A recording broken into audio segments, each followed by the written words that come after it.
Well, ask and you shall receive. That's what Senator Rand Paul is learning this week after he sent 2 letters to FBI Director Robert Mueller demanding for the agency to explain its domestic drone program as well as the rules that govern it. The letter sent by the Assistant Director of the Office of Congressional Affairs, Stephen Kelly, reads, quote, "Every request to use UAVs for surveillance must be approved by senior FBI management at FBI headquarters and in the relevant FBI field office. Without a warrant, the FBI will not use UAVs to acquire information in which individuals have a reasonable expectation of privacy under the Fourth Amendment. To date, there has been no need for the FBI to seek a search warrant or judicial order in any of the few cases where UAVs have been used." Now, that letter went on to admit that the FBI has used drones in domestic airspaces in 10 instances. 8 were criminal investigations and 2 were deemed national security cases. Meanwhile, the Federal Aviation Administration announced on Friday that it has certified 2 types of drones for civilian use. To talk all things UAV related, I'm joined now by Michael Brooks. He's the producer of The Majority Report. Hi there, Michael. Let's start off by talking about the letter that the Justice Department and the FBI sent back to Rand Paul. Did we really learn anything new from it? Hi, Megan. It's great to be talking with you.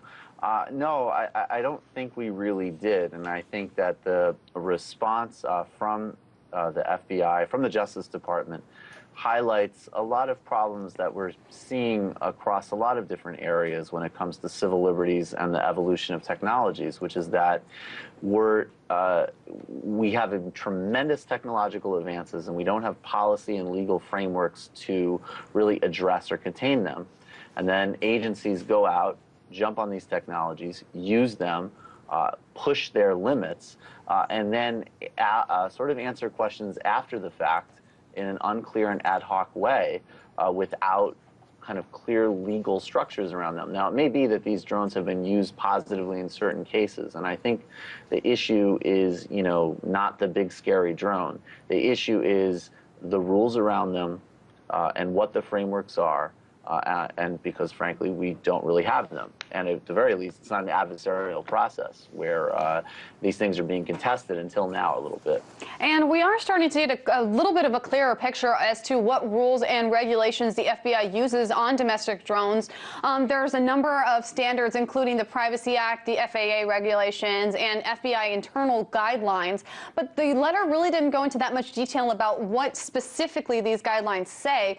Do you think we have a little bit clearer of a picture now on what they can and cannot use domestic drones for and the oversight in this process?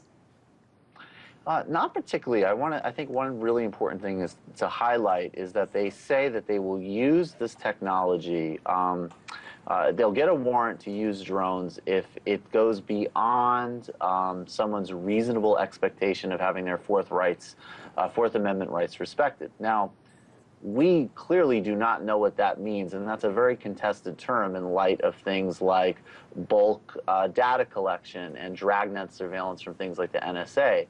That's exactly the point. We might have radically different interpretations of what we expect from the Fourth Amendment, and they're going ahead and they're using these technologies, which, by their nature, are incredibly they're invasive. They see a lot. So if it's up to them to decide what is and is not a reasonable expectation of Fourth Amendment rights, that's the problem in and of itself, as far as I'm concerned. And meanwhile, federal regulators say that they have certified 2 types of unmanned aircrafts for civilian use. So, Michael, how big of a milestone is this? Do we know what these are going to be used for, or who will be able to use them, or anything like that? Well, it seems like there's an emergency response component to them, which I'm not sure the distinction between civilian and local police or fire departments or something like that. That seems like potentially a great use of drones. I know that drones have been used in the fallout in Japan to do some unmanned monitoring of those situations. That seems like a good thing, is a good thing. And the other aspect, I think, has to do with wildlife monitoring and things like that. So, I think that these are potentially fine things. Obviously, it's a pretty radical technology to put in anyone's hands, and it's going to raise a lot of questions. And I think, again, our regulatory apparatus, our cultural norms, our legal frameworks are very behind what we're technically capable of doing. So let's say one of these things flies over your house or over my house. Could I shoot it down?